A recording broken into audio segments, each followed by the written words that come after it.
اللہ سورہ طٰہٰ میں کہتا ہے منہا خلقناکم، میں نے اسی مٹی سے تمہیں پہلی دفعہ بنا دیا. تم نے اس کی لاجک تلاش کر لی، ایکچولی ہوا یہ تھا، ایکچولی یوں ہوتا ہے، اسپم بنتا ہے، پھر وہ ماں کے پیٹ میں جا کے یوں بنتا ہے. اللہ کہتے ہیں پھر میں تمہیں مار کے دوبارہ مٹی بنا کے ختم کر دیتا ہوں. تمہارے سائنٹسٹ میدان میں انہیں ایکچولی ایک نیچرل پروسیس ہے، یہ ایکچولی یوں ہوتا ہے. اللہ کہتے ہیں میں تمہیں اب دوبارہ ریورس کر کے انسان بناؤں گا. سائنسدان کہتے ہیں ایکچولی یہ ممکن نہیں ہے. اللہ کہتے ہیں کہ جس نے پہلی دفعہ کیا نا اس نے سائنسدانوں سے پوچھ کے نہیں کیا، اپنی قدرت سے 9 مہینے میں ماں کے پیٹ میں منی کا قطرہ ایک اسپم جاتا ہے ماں کے پیٹ میں، اس میں 9 مہینے کے اندر اس پانی میں آنکھ، ناک، کان، دل، دماغ، جگر، گردے، پھیپڑے، کلیجی بنتی ہے، پورا انسان بن کے باہر نکلتا ہے. ماں روٹی کھاتی تھی، اس سے پہلے بچے کی آنکھ، ناک، کان بن رہے تھے، برین بن رہا تھا. اب جب بچہ دنیا میں آیا اسی روٹی سے دودھ بن رہا ہے اور وہ دودھ ماں کی چھاتیوں میں جا رہا ہے اور بچے کو پتا ہے مجھے دودھ کہاں سے ملے گا، میرے حلق میں کیسے اترے گا.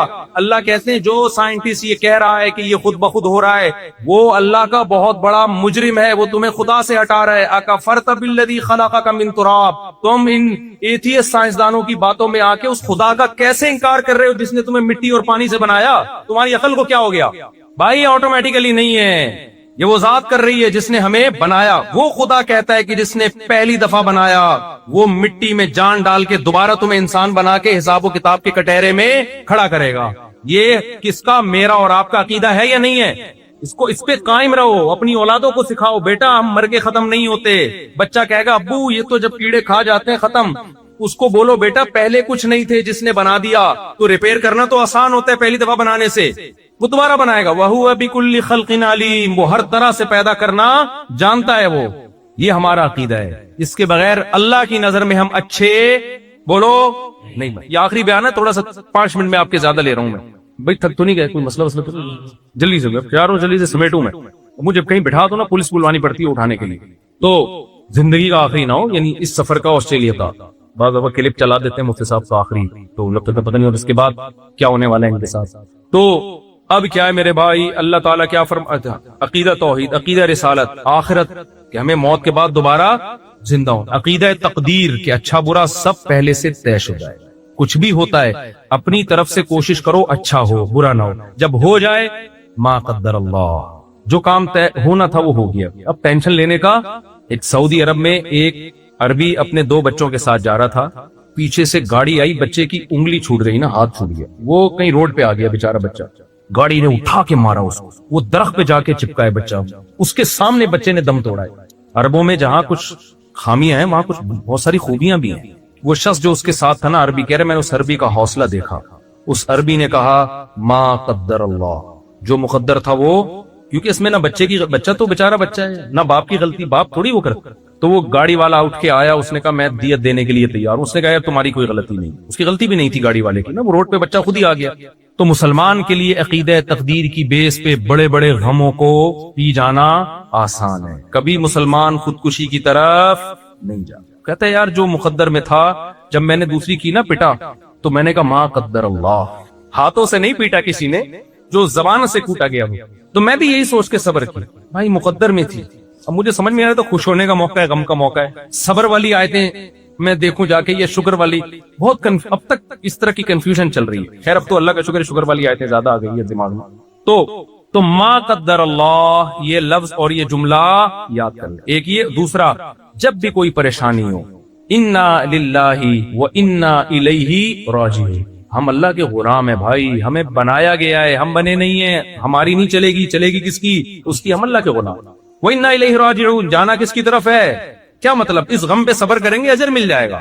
نبی نے فرمایا جس عورت کا 1 بچہ مر گیا، 2 بچے مر گئے، اس نے صبر کیا تو اللہ میں اس کے لیے جنت کی ضمانت لیتا ہوں. صبر، کیونکہ عورت کے لیے اس سے بڑا غم کوئی نہیں ہوتا. بھائی مسلمان نہیں خودکشی کی طرف جاتا. مسلمان کہتے ہیں یہ تو کس نے کی؟ یعقوب علیہ السلام سے زیادہ غم کسی کے پاس ہو سکتا ہے؟ اتنا محبوب بچہ گم ہو گیا بچپن میں، ساری زندگی اس کی یاد میں روتے رہے ہیں، زبان سے ناشکری کا ایک لفظ نہیں نکل رہا، ایک لفظ نہیں نکل رہا. دعائیں مانگتے رہے ساری زندگی، اور دعاؤں کا صلہ کیا ملا؟ دوسرا بچہ بھی گم گیا. لیکن کیا بھائی کون کر رہا ہے یہ؟ اللہ کر رہا ہے. بھائی اللہ کی ہم پہ چلے گی. ایک جملہ بھی ہم ہوتے، ہم کہتے لو دعائیں مانگ رہے ہیں اور اللہ نے بجائے پہلا بچہ لوٹانے کے دوسرا بھی اٹھا لیا.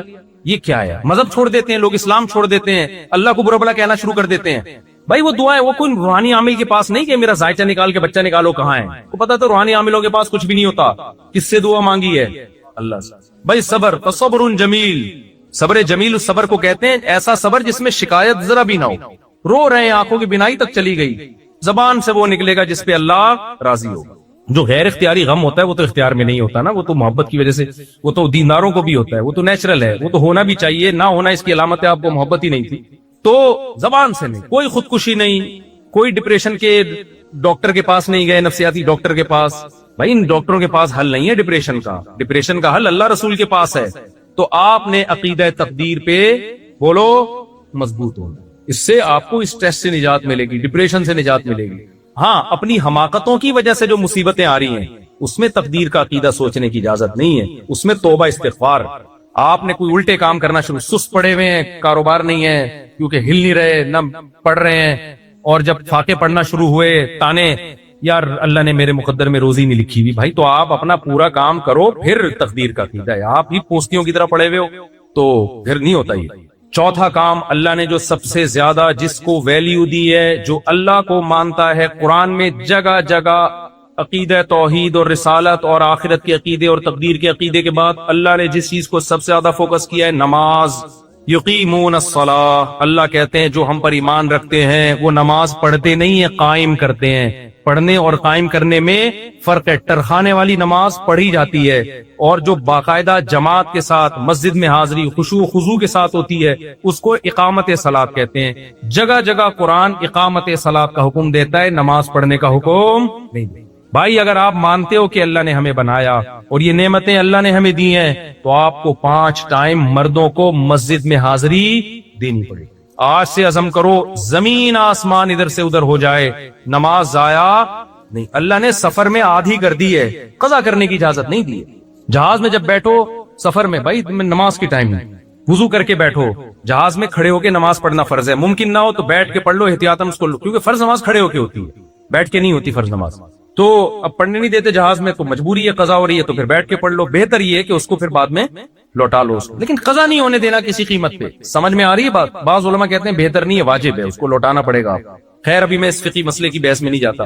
تو کسی قیمت اگر نماز چھوڑنے کی اسلام میں کوئی گنجائش ہوتی تو میدان جنگ میں جب دشمن سے مقابلہ ہو رہا ہے، سفر بھی ہے، جنگ بھی ہے، وہاں اللہ کہتے معاف ہے. نہ، اللہ نے کہا نہیں. وَإِذَا كُنْتَ فِيهِمْ فَأَقَمْتَ لَهُمُ الصَّلَاةَ، اے نبی جب آپ ان میں موجود ہوں اور نماز کا ٹائم ہو جائے تو اس طرح سے نماز پڑھو. پورا طریقہ اللہ نے بتایا. پھر اللہ نے کہا اگر اتنا خوف ہے کہ گھوڑے سے اتر کے تم نے نیت باندھی تو تمہیں خوف ہے دشمن قتل کر دے گا، مجبوری میں پھر گھوڑے پہ بیٹھ کے نماز پڑھ لو، رخ قبلے کی طرف ہو. اللہ نے کہا اگر قبلے کی طرف رخ کر کے بھی خطرہ ہے کہ دشمن مار دے گا تو جہاں بھی رخ ہے، اَيْنَمَا تُوَلُّوا فَثَمَّ وَجْهُ اللَّهِ، جہاں رخ کرو گے وہاں اللہ ہے، تو تم وہیں جہاں بھی رخو وہیں منہ کر کے نماز پڑھ لو. اے اللہ تو ہمیں اتنی ٹینشن کیوں دے رہا ہے؟ سوال پیدا ہوتا ہے. جنگ کے بعد پڑھ لیں گے آرام سے. اللہ نے اگلی آیت میں فرمایا ان الصلاۃ کانت علی المؤمنین کتابا موقوتا. دیکھو اصل بات یہ، اب میدان جنگ میں نماز کا حکم اس لیے دے رہے ہیں کہ صرف مسلمانوں پہ صرف نماز فرض نہیں ہے، مقررہ اوقات پہ فرض ہے. ٹائم چلا گیا تو نماز چلی گئی. لوگ آخر میں شام کو آ کے ساری نمازیں پڑھ رہے ہوتے ہیں. ایسا نہیں ہوتا بھائی، ہر نماز کا اپنا ایک بولو ٹائم، تو آپ اس ٹائم کی پابندی. خواتین گھر میں نماز کا اہتمام کریں. جمعے میں الحمدللہ یہاں خواتین آتی ہیں نماز پڑھنے، جمعے میں مسجد میں آئے تاکہ مسجد سے ان کا رشتہ بولو نا مضبوط رہے. یہاں اگر خواتین مسجدوں میں نہیں آئیں تو ان کا رشتہ مسجد سے ٹوٹ جائے گا. اور عورت گھر میں بچوں کی تربیت کرتی ہے. آج کل تربیت اباؤں کے کنٹرول میں بہت کم ہے، ماؤں کا کنٹرول زیادہ ہے. ماں پردے دار ہوگی بچی پردہ کرے گی، ماں پردہ نہیں کرے گی بچیاں پردہ نہیں، وہ باپ کو بیوقوف سمجھنا شروع کر دیتی ہیں. تو خواتین کو اگر مسجد سے نہیں جوڑیں گے تو بڑا مسئلہ خراب ہو جائے گا. آگے جلدی جلدی ہے دو چار جلدی پکڑائی میں پتہ نہیں دوبارہ کب آئیں آپ لوگ. اور نماز قائم کرنا. چوتھی چیز اللہ نے چوتھے نمبر پہ جو سب سے زیادہ ویلیو دی ہے نا وہ زکوٰۃ اور صدقات و خیرات. مسلمان کنجوس بولو نہیں ہوتا، کسی کا حق نہیں دباتا، ایک درہم کسی کا لے کے مرتا نہیں ہے. نبی جس نے پیسہ کسی کا لیا ہو نا اس کے نماز جنازہ نہیں پڑھاتے تھے. جس کا کسی پہ قرضہ ہونا، سوچو یار کیا سزا ہے یہ کہ پیغمبر نماز پڑھانے سے انکار کر، جب تک کوئی ذمہ داری نہیں لیتا کہ اس کا قرضہ میں ادا کروں گا. آپ نے فرمایا شہید کا ہر گناہ معاف ہوتا ہے، قرضہ معاف بولو نہیں. کتنا بڑا جرم ہے یار. اور ان ملکوں میں آپ کو یہاں کے جو انگریز ہیں، گورے ہیں، ان سے زیادہ مالی معاملات میں ایک نمبری دکھانی ہے، کیونکہ یہ لوگ ایک نمبر بنتے ہیں گورنمنٹ کے لا کی وجہ سے. یہ ٹیکس ٹائم پہ ادا کرتے ہیں کیونکہ حکومت کا لا ہے. آپ جو ٹیکس ٹائم پہ ادا کرو گے صرف حکومت کا لا نہیں ہے بلکہ آپ کا ایگریمنٹ ہے گورنمنٹ سے. اور قرآن کہتا ہے جو ہم پر ایمان لاتے ہیں وہ معاہدوں اور ایگریمنٹ کو توڑتے نہیں ہیں. لِكُلِّ غَادِرٍ لِوَاءٌ يَوْمَ الْقِيَامَةِ، فرمایا جو معاہدہ کر کے توڑے گا قیامت میں ایک جھنڈا اس کے ہاتھ میں ہوگا، اس کو پکڑایا جائے گا تاکہ ساری دنیا کو پتا چلے یہ معاہدہ توڑنے والا آدمی ہے. حساب و کتاب سے پہلے نا ایک علامت لگا دی جائے گی، یہ جھنڈا پکڑ، یہ سارے غداروں کے ہاتھ میں جھنڈا ہے جو معاہدہ کر کے توڑتے تھے. اگر معاہدہ توڑنے کی کوئی گنجائش ہوتی، لوگ یہاں آتے ہیں معاہدے توڑ رہے ہوتے ہیں. دیکھو نبی صلی اللہ علیہ وسلم کے غیر مسلم سے معاہدہ ہوا مشرکین مکہ سے کہ یہاں سے کوئی کافر ہو کے وہاں جائے گا تم واپس نہیں کرو گے، وہاں سے کوئی مسلمان ہو کے ادھر آئے گا ہم فوراً واپس کر دیں گے. یہ معاہدہ مسلمانوں کے فیور میں نہیں تھا لیکن ہو گیا نا معاہدہ. ادھر سے حضرت ابو جندل اسلام قبول کر کے ادھر آئے، ہاتھوں میں بیڑیاں ہیں کیونکہ ان پہ ظلم ہو رہا تھا، بھاگ کے آئے تھے، فرار ہو کے آئے. مشرکین نے کہا آپ کا ایگریمنٹ ہوا ہے، وہاں سے جو آئے گا آپ واپس کریں گے. ابو جندل نے عرض کیا یا رسول اللہ مجھے ان کافروں کے حوالے کر رہے ہیں تو مجھے مار دیں گے. آپ خاموش ہیں اور پکڑ کے ان کے حوالے. کیوں؟ معاہدہ.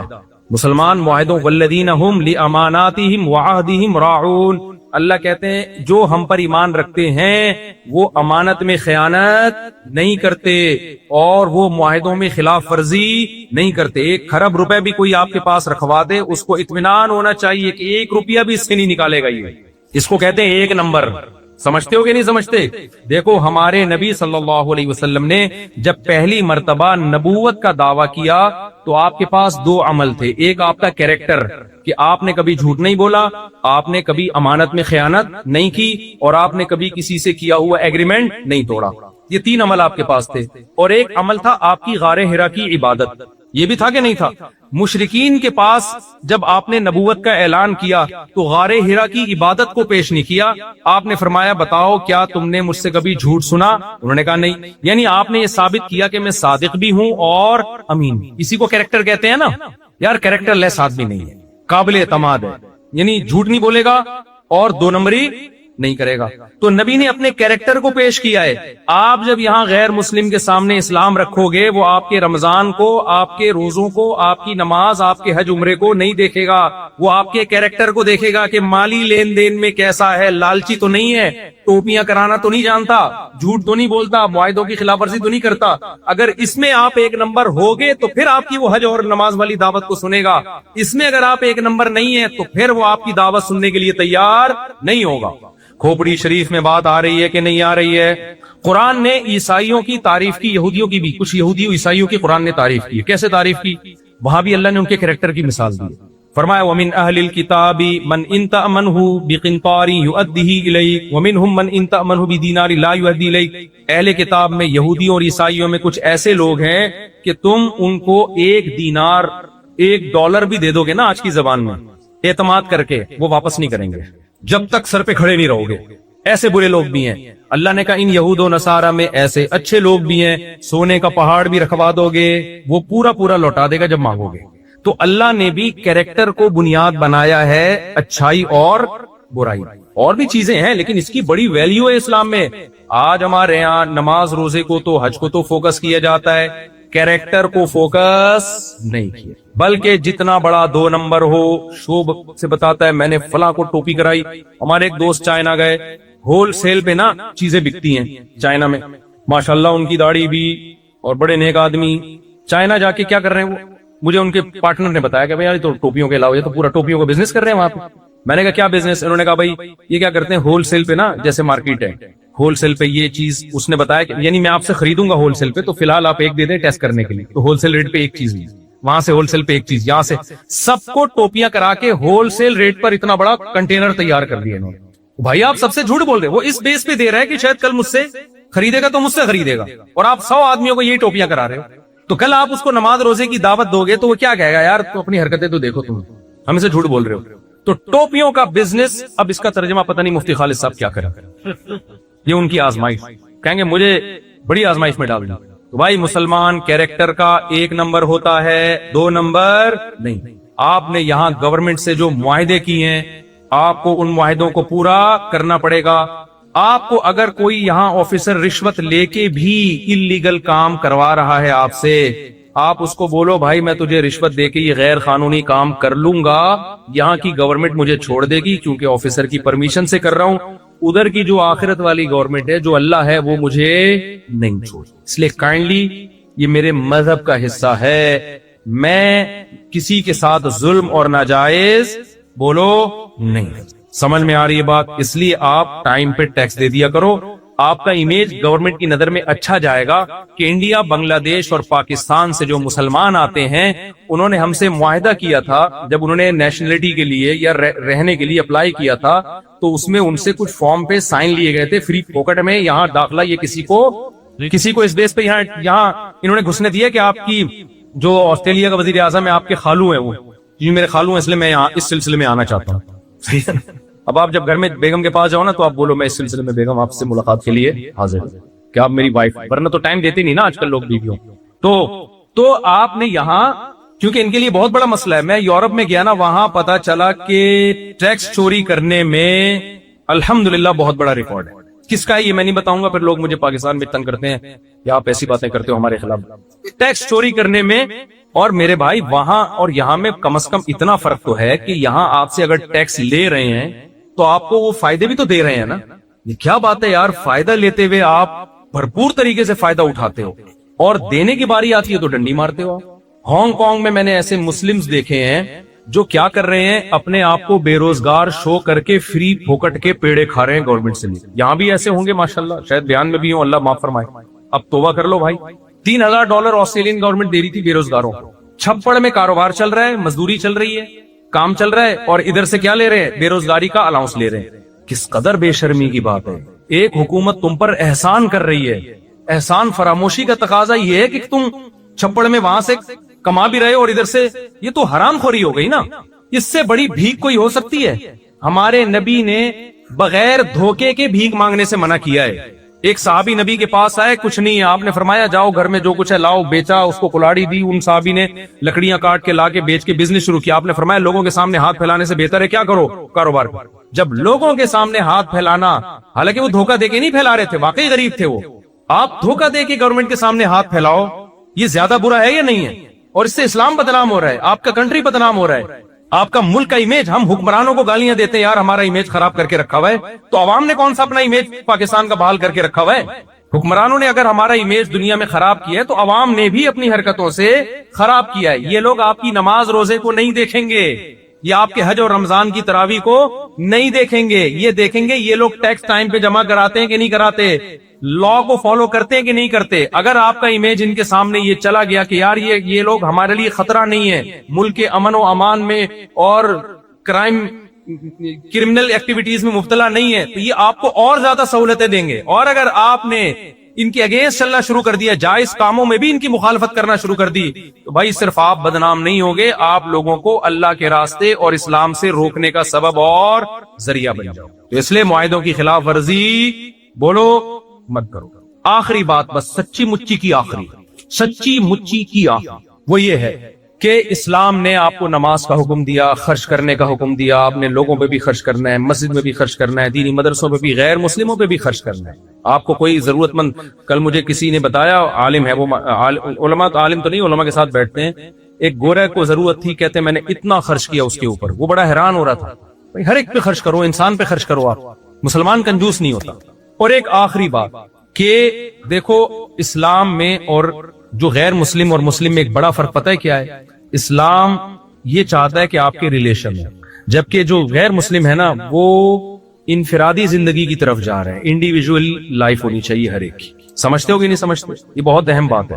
اور باقی آخری کہ وہ ان کے ہاں ریلیشن کی کوئی ویلیو بولو، میں اپنا کماتا ہوں تم اپنا کماتی ہو، اپنی چائے خود بناؤ میں اپنی چائے خود بناؤں گا، اور ابا اما کا جو سیٹ اپ چل رہا ہے مارکیٹ میں وہ کوئی بہت زیادہ قابل تعریف نہیں ہے۔ ابا ہوتے بھی ہیں، نہیں بھی ہوتے ہیں تو وہ ہونا نہ ہونا ابا کا کیا ہے، تقریباً برابر ہی ہے، اولڈ ہاؤس ٹھکانا ہو سکتا ہے، کچھ لوگ گھر میں بھی رکھ لیتے ہیں، کوئی اتنا ویلیو نہیں ہے ان کے ان چیزوں۔ یہ ٹھیک ہے بھائی، ان کا مذہب ہے، جیسا ان کا مذہب ان کو کہتا ہے، ان کا کلچر کہتا ہے، چلتے رہیں، لیکن آپ یا تو ان کے کلچر کا کلمہ پڑھ لو یا اسلام کا کلمہ پڑھ لو۔ اسلام کا جب کلمہ پڑھو گے تو اسلام ریلیشن کا قائل ہے، خالق اور مخلوق کا مضبوط ریلیشن چاہتا ہے اسلام. آپ اللہ کو اپنی زندگی سے نہیں نکال سکتے. اس ریلیشن کے لیے اسلام نے کہا نماز پڑھو، حج کرو، زکوٰۃ دو، رمضان میں تراویح ہے، روزے ہیں اور صدقات و خیرات ہیں اللہ کی خاطر. یہ ساری ذکر اذکار ہے، یہ سب اللہ اور مخلوق کا ریلیشن درست کرنے کے لیے. پھر اللہ نے مخلوق کا آپس میں بھی ایک ریلیشن رکھا ہے. آپ اس ریلیشن سے دستبردار بولو نہیں. ان میں سب سے پہلے والدین، دادا دادی، نانا نانی. آپ ان کو اولڈ ہاؤس میں جمع نہیں کرا سکتے. دادا دادی، نانا نانی، ابا اما غصے میں آپ کو ڈانٹتے ہیں، آپ غصے میں رپلائی نہیں کر سکتے. آپ نے ان کے سامنے اپنے بازوؤں کو ذلت سے جھکانا ہے، ایسا شو کرنا ہے میں غلام ہوں ان کا. یہ آپ کو کرنا پڑے گا اللہ کی خاطر. غصے کو پینا پڑے گا باپ اور ماں کے سامنے. پھر اللہ نے جو ریلیشن بنایا ہے آپ کی محبت کا، آپ کے نرم لہجے کا، ماں باپ کے بعد سب سے زیادہ مستحق آپ کی زوجہ ہے. نبی صلی اللہ علیہ وسلم نے فرمایا تم میں سب سے اچھے اخلاق اس کے سمجھے جائیں گے جو ایئر ہوسٹس ہے، نا اس کے جو اپنی زوجہ کے ساتھ نرم لہجے میں بات کرتا. اور عورت کے لیے اللہ نے شوہر کا حق بہت بڑا بنایا. ابھی کچھ دن پہلے خاتون کا فون آیا کہ ایکچولی میں اپنے ہسبینڈ سے ملک کا نام نہیں لینا چاہیے، وہ سمجھ جائیں گے میری بات ہو رہی ہے. آدھا تو نکل ہی گیا، نکال ہی دیتا ہوں پورا. کینیڈا سے فون آیا، ٹھیک ہے نا. تو انہوں نے کہا کہ ایکچولی میں اپنے ہسبینڈ کے ساتھ نہیں رہنا چاہتی. میں نے کہا کوئی وہ کورٹ سے خلا لے رہی. میں نے کہا کورٹ کا خلا اسلام کے اعتبار سے صحیح نہیں ہے. اگر باقی ظلم ہو رہا ہے تو پھر بتائیں آپ. کہ نہیں ظلم تو نہیں ہو رہا، میرا خرچہ بھی اٹھاتے ہیں اور کوئی ایسا مسئلہ نہیں ہے، لیکن ایکچولی میں نہیں رہنا چاہتا. 4-5 بچے بھی ہو گئے، میں نہیں رہنا چاہتی. میں نے کہا بھائی آپ نہیں لے سکتی کیونکہ طلاق کا اختیار اللہ نے اسلام میں کس کو دیا ہے؟ مرد کو دیا ہے. وہ ڈیورس دے گا تو طلاق ہوگی، ادروائز آپ کے پاس یہ رائٹ نہیں ہے. خواتین بہت غصہ کرتی ہیں اس بات پہ، حالانکہ اس میں عورت کا فائدہ ہے. کیونکہ اگر عورت کے پاس ڈیورس کا حق ہو تو پھر مرد اس پہ خرچ ہی نہیں کرے گا نا. وہ کہے گا یار کسی بھی وقت چھوڑ کے جا سکتی ہے. خیر یہاں کا لا کیا ہے؟ وہ یہاں کا لا ہے، لیکن اسلام کی میں بات کر رہا ہوں. اسلام یہ کہتا ہے کہ ڈیورس کا حق کس کے پاس ہے؟ مرد کے پاس ہے. تو میں نے کہا آپ کینیڈا کی گورنمنٹ سے آپ خلا لے لیں، وہاں کی گورنمنٹ کے حساب سے وہ خلا معتبر ہوگا، لیکن اکارڈنگ ٹو اسلام وہ معتبر نہیں ہوگا. پھر انہوں نے ایک مثال دی. دیکھیں جب ہم کسی کمپنی کو جوائن کرتے ہیں، یہ میں آپ کو بتا رہا ہوں آج کل جو سیکولر ذہنیت بن رہی ہے اور اسلام میں کیا فرق. ایکچولی ہم جب کسی کمپنی کو جوائن کرتے ہیں تو ہم اپنی مرضی سے آتے ہیں، پھر ہم جب چھوڑنا چاہتے ہیں تو ہمارا ایگریمنٹ ہوتا ہے، تو ہم جب چاہیں چھوڑ دیں اس کو. تو یہ شادی بھی تو ایک کانٹیکٹ ہے نا، ایگریمنٹ ہے نا، کہ ہم دونوں اکٹھے لائف گزاریں گے، ہمارے غم اور خوشیوں میں شریک ہوں گے. تو اب میں اس کانٹریکٹ کو ختم کرنا چاہتی ہوں تو اس میں کیا خرابی ہے؟ میں نے کہا دیکھیں آپ کا جو میاں ہے وہ کمپنی نہیں ہے، وہ کوئی نیسلے کی کمپنی بولو یا شنگریلا کمپنی نہیں، وہ میاں ہے. وہ کہ کانٹریکٹ ہوا تھا، جب کانٹریکٹ ختم کر میاں بھی جب چھوڑنا چاہتا ہے نا تو اس کے لیے بھی ایک طریقہ رکھا ہے. ایک طلاق ہے، پھر دوسری ہے، اور اگلے طہر میں ہے، اسی وقت نہیں دینی. اور اس میں بھی پہلے اللہ نے کہا کہ خاندانوں کو بٹھاؤ، جوڑ کی کوشش کرو، وہ بھی ناکام ہوتی ہے. تو پھر جو ہے اور بہت سارے پروسیس اسلام نے بتائے ہیں، محبت سے وغیرہ، بستر الگ کر دو، روٹھ جاؤ. اس کے بعد جا کے پھر رکھا ہے کہ مجبوری ہے تو پھر ایک دفعہ، اور اس میں بھی رجوع کا حق رکھا ہے اگلے مہینے، 3 مہینے سے پہلے ایک پروسیس بیان کیا. اور اس کو بھی اس سارے پروسیس کے بعد بھی ناپسندیدہ کیا ہے. یہ اچھا کام نہیں کر رہا ہے، کوئی اپریشیٹ ماشاءاللہ 6 عورتوں کو طلاقیں دے چکا ہے، اس کو ایوارڈ ملنا چاہیے. کوئی قابل تعریف کام بولو نہیں. اور آپ کے پاس تو رائٹ اس وقت ہے جب کوئی بیسک حقوق میں ڈنڈی مار رہا ہو، بیسک حقوق میں، تو اس کی بھی ایک ڈیٹیل ہے. ایسا نہیں ہے کہ وہ چھوٹی موٹی باتوں پہ جو ہے نا وہ کھلا لینا شروع کر دیں. تو میں نے کہا آپ اپنے میاں کو کمپنی سمجھ رہی ہیں، یہ نیسلے کی کمپنی بولو بھائی، یہ میاں ہے، اس کا ریلیشن ہے. اس کو راضی کریں گی تو جنت میں جائیں گی، یہ ناراض ہوگا تو جنت نہیں ملے گی. تو آج ریلیشن کیا ہو رہے ہیں؟ ختم. میری مرضی. جب میں کیونکہ ریلیشن کو توڑنے کے لیے قربانی نہیں دینی پڑتی، جوڑنے کے لیے قربانی دینی پڑتی ہے. جس آدمی کی بیوی کو 20 سال 30 سال فالج رہا، اور کمال کی بات ہے وہ خود 99 سال میں فوت ہوئے ہیں ان کے ہسبینڈ.